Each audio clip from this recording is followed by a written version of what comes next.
নমস্কার বন্ধুরা, আমি আজকে একটা পেঁয়াজ রসুন দিয়ে এঁচোড় তরকারি বানাচ্ছি।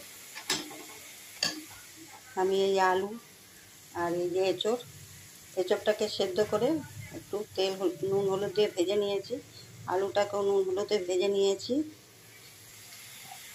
এই তেলের মধ্যে আমি তেজপাতা আর পেঁয়াজ ভেজে নিয়েছি। পেঁয়াজটা লাল লাল একটু নুন দিয়ে ভেজে নিয়েছি। এর মধ্যে আমার একটা টমেটো, দুটো পেঁয়াজ আর একটা রসুন আছে, একসাথে বেটে নিয়েছি। আর একটু আদা আছে, আদা রসুন আর একটা পেঁয়াজ আছে আর একটা টমেটো আছে, দিয়ে বেটে নিয়েছি মিক্সিতে। এর মধ্যে আমি গুঁড়ো মশলা নিয়েছি, এটা জিরের গুঁড়ো, লঙ্কার গুঁড়ো আর হলুদের গুঁড়ো সব আমি এর মধ্যে দিয়ে দিই।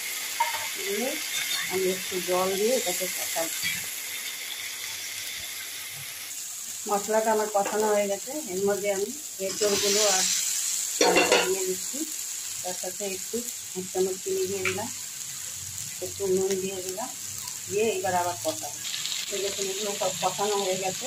আমি এর মধ্যে একটু গরম মশলা ছড়িয়ে দিলাম আর লাস্টে একটু ঘি দিয়ে দিলাম। এটা হলো পেঁয়াজ রসুন দিয়ে কষা এঁচোড়। এই দেখুন পেঁয়াজ রসুন দিয়ে এঁচোড় আলু দিয়ে কষা কারি, খেতে খুবই টেস্টিও হয়। এরকম শুকনো শুকনো রান্না করলে এঁচোড় ভালো লাগে।